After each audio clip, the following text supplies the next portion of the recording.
What's going on, everyone? So Legends of the Force is releasing in just under 3 weeks on July 11th, and we've already gotten the full drop from FFG a little while ago on the full set, which means a lot of people have already kind of moved on in their brain from set 4, and we have the Galactic Championship just 2 weeks after the release of set 5. So there are a lot of players, including some of the most competitive players out there, that have already been tournament prepping for that tournament.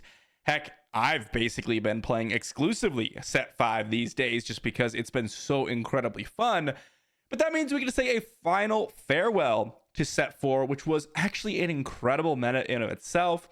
Talk about some of the best decks, what the meta looked like, and potentially what the potential meta will be with set 5, because there is sort of an overarching hand that's guiding this, which is FFG, and I wanted to talk a little bit about that. Guys, a big thank you to my patrons over on Patreon. We're going to be meeting up for the Galactic Championship. It's going to be a ton of fun, and I am super excited about it, so check it out down below, and thank you for supporting the channel. I got a TCG player link, but let's dive into the set 4 meta real quick.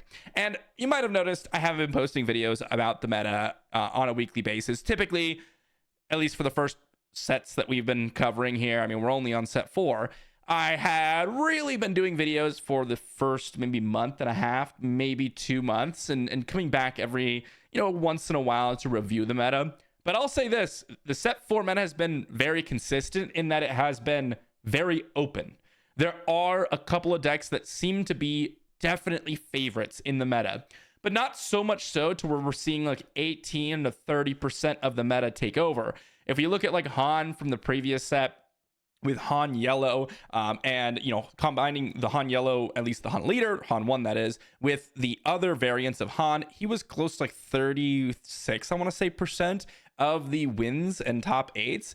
We're not seeing anything close to that anymore. So it's a very open meta. And as you can see, just looking at the recent tournaments, a lot of these were literally today as of recording this video, which is, Saturday. So by the time you guys are watching this, it would have been yesterday.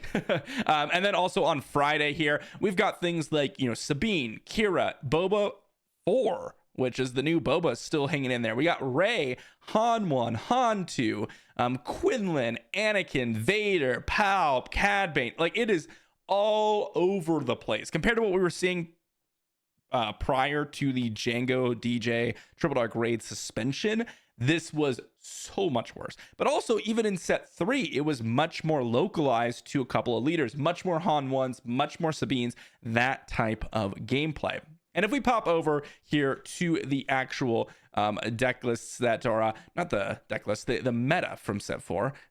Pull up the wrong thing, guys. Here's the meta post suspension for set 4. You could see the most dominant leader and base combination has been Kira Data Vault with 12.8%, which is realistically not surprising, and I'll mention that in just a moment. If we were to look at the top 8, the leaders in top 8, just in general, not just the leader-based combination, you could see Kira, there's almost no one playing anything but Kira Green, so it's just Kira Green that's actually making up this 13.8 that or 12.8 that I just mentioned. But you can see 13.8% Kira, 11.5% Sabine, 9.2% Han, 9.1% Quinlan, 8.6% Han 2. And you can see these are all very, very close to each other. The top 5 lists are very, very close to each other in terms of percentage of the meta. But then guess what? If you expand that down to the top 10, even the 10th place is still 4.3% of the leaders in top 8, which is that Palpatine Yellow, which is, or not necessarily Yellow specifically, but Palpatine in general, which is incredibly awesome to see. It is amazing to see such a massive spread of leaders with very, very competitive decks. And we are also seeing leaders that we have never seen before. It's not just, the classics are coming back. Kira, Sabine are back. Han 1's back. Guess what? We got JTL Vader popping up here as one of the best leaders. We've got some set 3 leaders, including, Quinlan, Anakin. We've still got Shadows of the Galaxy leaders that are popping up. Kira is one of them, Rey, Cad Bane, and even set 1 leaders like Han and Palpatine. If I were to look here, well, we've got Sabine, we've got Palpatine from set 1 as well as Han, so 3 of the top 10 here. And then we've got JTL, Vader, as well as, well, that's the only JTL leader, sorry. Just one, unfortunately. So 1 of the 10. We've got one with Kira. Then we got another one with Cad Bane and Rey. We got 3 from Shadows of the Galaxy. And then, also Han too. So 4 from Shadows of the Galaxy. And then we've got the Anakin here, as well as Quinlan from set 3. So very, very nice spread of leaders. JTL maybe a little bit underrepresented just because, well, the leaders that were looking a little bit good maybe didn't reach the cut just about. Although Boba 4, which would have definitely been in this top 10 list, and heck, is barely missing out on it, by the way. You can see 33 lists. If I go further down, you can see it's just the leader underneath, and Piet's just coming up behind that. Kazuda's even up there. So is Luke. There are definitely a few lists that didn't quite make it, maybe because of the changes, maybe some of the bans and things like that. But overall, a very nice spread in terms of not only sets leaders, but also overall win percentage and a lot of the cards being played right now. We're seeing a huge shift in the meta, especially with set 4. From set 1 all the way up until set 3, the meta was actually a little bit more aggressive. You had, at least even in set 3 and early set 4, Tarkin Town absolutely dominating the meta. And you also had things like Double Yellow Han, Double Yellow Boba back from set 1 and set 2. You've got these very, very tempo disruptive, leverage a bunch of resources, get these powerful leaders and units down, and then go to town and win the game quickly. But these days, the meta has shifted. Even Sabine has adapted Data Vault into a variant of her lists, as well as, well, being an ECL target or an ECL user, you're even a little bit more late game focused. Ever since set 2, it's been more of like, yes, I'm a very aggressive deck, but I have some mid game power in Poe Dameron and Wrecker. So even the most aggressive deck in the format, which is probably Sabine here, has a little bit of a dynamic that they can play on. In terms of the bases that we're seeing, if we were to scroll all the way down here, Data Vault is the significant portion of the meta. And if you watched my previous video on the meta, you would note that the 6 cost leaders have risen in popularity as we've gone further and further into the sets. What does this mean? Well, the state of the meta, while very open, very, very exciting, and has a lot of diversity, the one thing that may be lacking in diversity is the styles of decks. Yes, there are, Sabines. Yes, there are like the Vaders that are going wide, etc. But the overall game plans of these lists, for the most part, have been a little bit more grindy / mid-ranged focused. Now, again, Sabine, a little bit different. Vader Yellow, a little bit different. Quinlan Red, a little bit different. Like, all these are slightly different. But we're not seeing the drastic difference of like double red Kylo, which is just hardcore, uber aggro, kill you on turn 3 or I lose type situation. And we're also not really seeing the Bossk Blues of the world where it's I play a couple units and I only play like Dr. Pershings or early Sentinels, and then I'm just winning with Avengers, Snokes, etc. We're not seeing that huge difference in spread and everything in between. We are seeing slight variations, and in some cases, like Sabine, a little bit of a variation towards either more aggressive or a little bit more controlling. But generally, they're all falling into what I would consider the mid-range category. Now, if you wanted to add a sub-tag to that, like mid-range controlling, like, or mid-range more aggro, like leaning directions, totally fair. I totally get where people are coming from. But what does that really mean? It means that most of these lists are getting into the turn 5s, 6s, 7s, 8s, 9s, 10s, and they're able to play their big haymakers to close out the game. And the game has shifted from, okay, prioritize actions, and every single action I make has some really major impact on the board, which it still does, but also I can't be stalling time. I need to, leverage the ability to stall out or prevent my opponents from making actions. Instead, it's turned into, can I draw extra cards? Can I go ahead and 2-for-1 opponents? Like if I play this card, kill their card, and get the card left behind, that's more valuable to me. It's a little bit more about the grindy, value-centric lists. Kira Green is a perfect example of this. One of the biggest turning points in every single matchup against Kira Green is her ability to flip, shrink your units down in preparation for an Overwhelming Barrage to wipe out your board. So now between the leader flip and Overwhelming Barrage, well, you're left behind with maybe they knock out 2 or 3 of your units. They're left behind with their leader. And guess what? They still have their 4/4 behind, right? Huge play. But then you're also contending with, the Vigilance Villainy command strategy, which involves things like Vader coming down soon, or, your Avengers or your Snokes that are huge villainy powerhouses that are going to give you that 2-for-1 value. These are the types of lists that you're starting to see a lot more, and the game is starting to lean towards. And even if you consider like Vader, or if you're considering Rey, let's actually talk about Vader, because Rey kind of falls into the same category as Kira in that you're grinding, you're healing, you're getting to the late game, you're playing your home ones, you're playing your Lukes, things like that. Vader, though, is a little bit more aggressive focused. You get to build a big board and you get to do all these things. But even this situation, it's maybe a more go wide aggro focused list, but the leader deploys on 6, which means you're not winning the game as quickly. You're building a board to figure out all these synergies and then winning really quickly once you put Vader on the battlefield, or you got your Clone Combat Squadron to hit in for massive amounts. So even in the decks that are like, well, I'm value oriented, I have a Roaring Barrage, I have all these things, and maybe I'm playing some tempo plays like No Good to Be Dead because I have Cunning in my list, aren't winning like they were before. The whole game is starting to shift a little bit, and it has been for a while. And the big guiding hand is obviously FFG, because they've explicitly stated that they want the game to be like this. They want the game to go a little bit longer. They want more value-centric plays and things like that to be more valuable. And in my early experience from set 5, as we'll transition here, a lot of the same thoughts that I've had from the game previously are starting to change.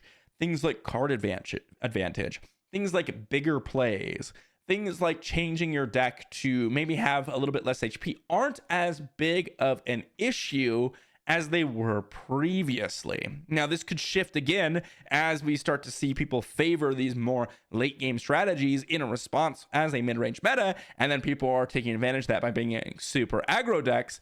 Well, again, the meta could shift very quickly. But the point is, as we say farewell to set 4, and we're seeing this shift, as you dive into set 5, expect the leaders, the cards, and overall strategies to definitely steer in that direction, because that's what our starting point is. Of course, no one's going to break the meta immediately. No. I mean, maybe they will, but generally, most people won't break the meta. And if it is actually broken, then people will get, or leaders/units will get suspended, as we've seen from FFG. But generally, as we get into the initial stages of the meta, aggro tends to be the beginning stages really strong, because people don't know really what combinations are good. Despite that, I still think people are going to steer in the mid-range direction, because as we've seen with set 3 or set 4, it is the more powerful way to go on average. And there are a bunch of cards that do fulfill that strategy. A perfect example of a card that I've actually been a lot more higher on than I would have in other sets is a card like Ki-Adi-Mundi, which is kind of an unassuming card. It's the new 4 resource 4/4 that when it comes down, you can use the Force to draw 2 cards. Other sets, I would have been like, okay, why am I ever playing this? It's the same aspect combination as K2SO. I should just be playing K2SO, because I would rather have the direct damage to the base or the ability to, mess up my opponent's hand. I don't want to be trying to set up this Force synergy for this. But because the games have been longer, because the games have been more grindy, a card like Ki-Adi-Mundi kind of fits pretty well into the set. Not saying that it's an absolute powerhouse. I've just been more impressed than I otherwise would have thought I would have been with Ki-Adi-Mundi because of the state of the meta. Just playing this into your curve and then getting into the late game, those 2 extra cards really do matter, because there are a lot of games where I lose the game or I win the game just because of the card quality in my hand and the draws that I'm able to make, which is not something that had happened in previous sets. Just think about back to set 1 when we were playing like cards like Medal Ceremony and Bamboozle into set 2 and set 3 more often, and even set 4, because it was all about I don't actually have the ability to use all the cards in my hand. So using these zero resource plays, even though they're not like incredibly powerful, or cards that discard other cards from my hand, are worthwhile because I'm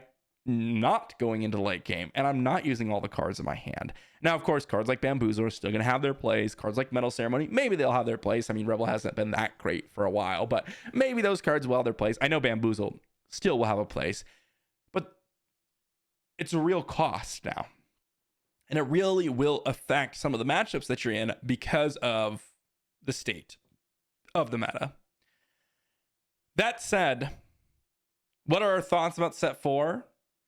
Okay, yes, more mid-rangey, very diverse in terms of leader combinations and base combinations and everything. But how good is it? What are people's opinions about it? I'll say this immediately. The vast majority of people would rather have Data Vault as the top base by a large margin over Tarkhan Town being the top base by a large margin. Data Vault encourages you to play more cards in a list, and it doesn't actually interfere with the opponents doing early game stuff. And if I know anything about casual gamers and even, some competitive gamers, the biggest thing that they want to do is at least attempt to enact their game plan.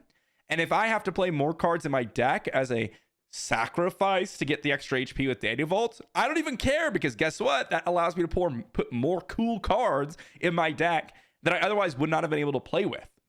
So Data Vault has definitely been a huge success, not just in terms of the power level of the card, but also in terms of the fun aspect of the game.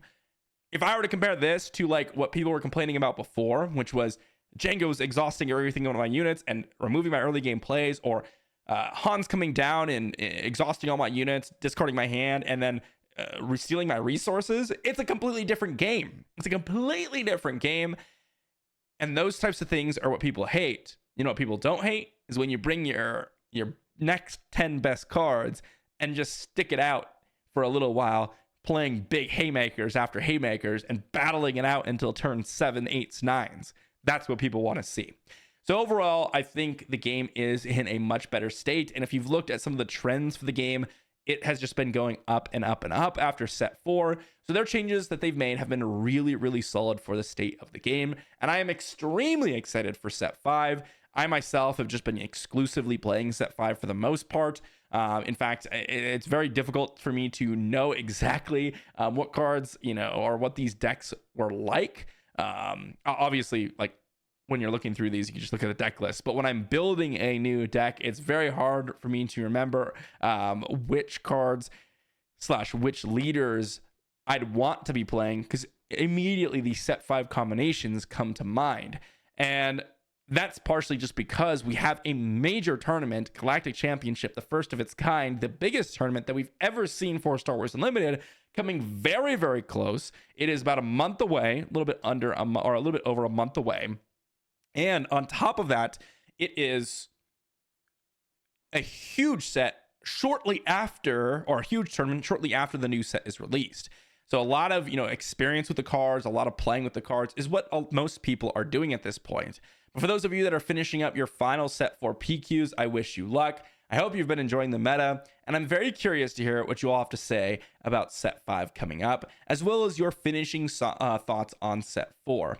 I am looking to have a video for the pre-release and overall just a sealed guide, which I did skip out on set 4 just because a lot of the tools were in place for me to do so. But I really love sealed. I love draft and things like that. So definitely something that I would love to make a video on. I know some of you have been asking for it, so stay tuned for that. Thanks for watching, everyone, and let me know what you think in the comment section down below. I'll see you all tomorrow.